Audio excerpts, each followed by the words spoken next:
Hey everyone, welcome to another episode of Wildlife Wonders Journal. Today, we're diving into the extraordinary life of Keiko, the orca who captured hearts worldwide and became a symbol of hope for captive marine mammals everywhere.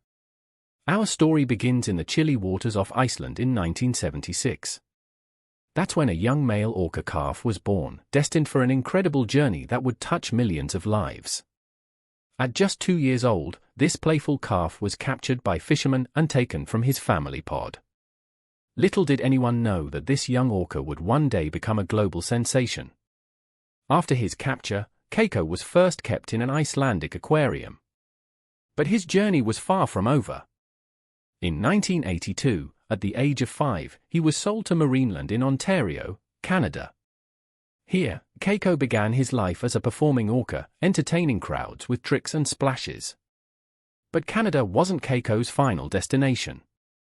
In 1985, he was sold again, this time to Reino Aventura, an amusement park in Mexico City. This move would prove challenging for Keiko.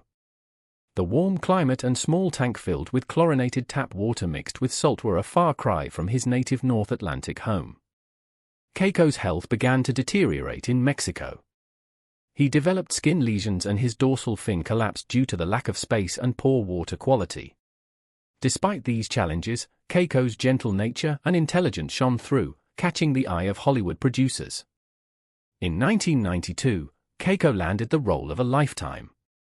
He was cast as Willy in the Hollywood blockbuster Free Willy. The film told the story of a young boy who befriends a captive orca and helps him escape to freedom. Little did the filmmakers know that their fictional story would spark a real-life campaign to free Keiko. When Free Willy hit the theaters in 1993, it was an instant hit. But as millions of children fell in love with Willy, they soon learned that the real orca behind the character was still in captivity. This revelation sparked a massive campaign to free Keiko. In response to public pressure, Warner Brothers and cellular phone millionaire Craig McCourt established the Free Willy Keiko Foundation in 1995. Their goal? To rehabilitate Keiko and eventually return him to the wild. The first step in Keiko's journey to freedom was improving his health. In 1996, he was airlifted to a state-of-the-art facility at the Oregon Coast Aquarium. Here, Keiko experienced natural seawater for the first time in 14 years. His health improved dramatically, and he gained over 2,000 pounds. After 2 years of rehabilitation in Oregon, Keiko was ready for the next phase of his journey.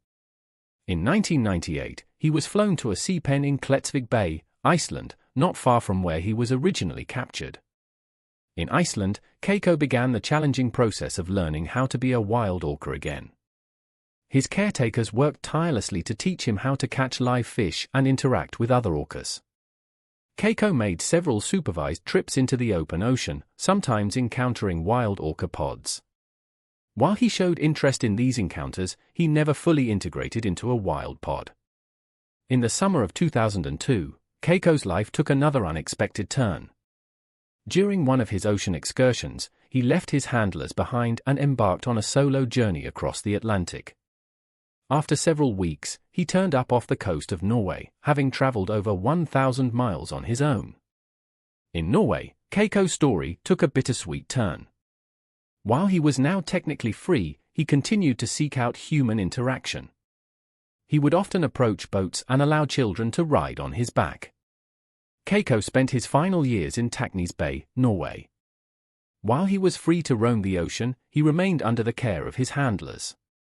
On December 12, 2003, at the age of 27, Keiko passed away from pneumonia.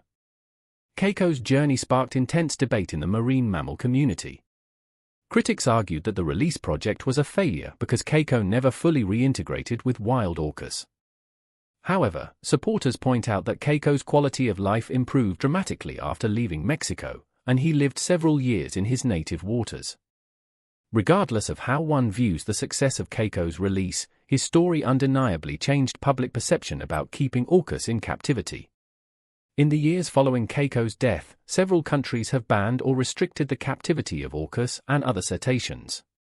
Keiko's life was truly extraordinary. From a young calf swimming free in the North Atlantic to a Hollywood star, and finally to a symbol of hope for captive marine mammals everywhere, Keiko's journey touched millions of hearts around the world. While Keiko's story didn't have the perfect Hollywood ending that many hoped for, his legacy lives on. He opened the world's eyes to the complex needs of orcas and other marine mammals, sparking important conversations about animal welfare and conservation. Thanks for joining us on this journey through Keiko's remarkable life. If you enjoyed this video, please like, comment, and subscribe for more amazing animal stories. Until next time, this is Wildlife Wonders Journal, signing off.